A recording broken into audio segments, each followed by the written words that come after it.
Mother turned to shut the door quickly. Has it been fed? Binot asked. Yes. It's quite complacent at the moment. Much like you, Binot. She smiled gently, and he felt like he always did when she gave him her full attention. Like he could conquer anything or anyone in the entire galaxy. She sat down at the table in the center of the room, similarly bedecked by cut glass that shone like ice crystals on the table's surface. She did not ask Binot to sit. He was glad of it. He preferred not to feel too comfortable. There was work to be done.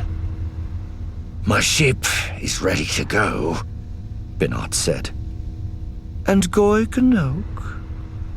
Mother raised an eyebrow. Also ready? He will play the nervous innocent well, Mother said. But you will have to keep a close eye on him. He doesn't have your talents, Binot. Binot nodded, trying not to smile at the compliment. The Clytobacter is aboard. We'll make sure we are discovered by an Erini ship as soon as we enter the neutral corridor of space between Erino and Iram, near their moon. He had helped put the large, liquid-filled storage cylinders into the hidden compartments of the ship. Anyone searching superficially wouldn't find them. Anyone looking for a reason to reignite a war would. Excellent. She tented her long, slender fingers. A golden bangle slipped down her wrist, disappearing under her sleeve.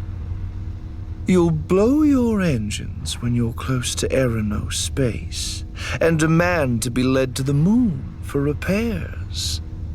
And the second engine will explode there, once we know an Irami ship can pick up on the explosion. He had started pacing the room again when he turned. But what about Jedha? What about it? The peace signing failed. The war will be back on anyway. Are you sure you need me for this mission? I can do more. I know you can. The mother smiled again. She stood and walked toward Binot. He was far taller than she, almost by a whole head. She turned his broad shoulders around to face the wall. No, not the wall. The mirror. It was large enough to show them both, but Binot took up nearly the whole reflection, the mother standing almost as a shadow behind him. Unlike other Mirialans, he only possessed a scant few markings on his pale green skin. It had come with joining the path when he was only 10 years old, and not earning more facial markings that would have hallmarked achievements he might have earned if he'd lived his life on Mirial. The mother's eyes flicked from her own reflection to Binot's. I know what you're thinking. You will bear the honor and greatness of forging your way within the path, in ways that will reveal themselves not upon your skin, but within yourself. To me, your greatness continues to expand, Binot. Yes, Mother. The Battle of Jedha is over, she said, still standing as his shadow. The Herald has seen to the ruin of the Jedi statue outside Jedha that has marred that landscape since time out of mind. And the permanent peace accords between Iram and Erino have gone up in cinders.